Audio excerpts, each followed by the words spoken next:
كثير من الناس اليوم يشتكون أنه دعوت ولم يستجب لي، وهو قد يكون منغمسا بالحرام وهو لا يشعر.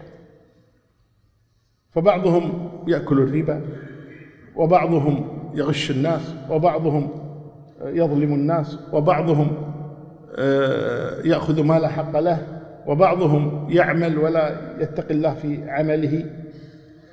وكل أسباب كثيرة جدا قد تمنع من إجابة دعائنا.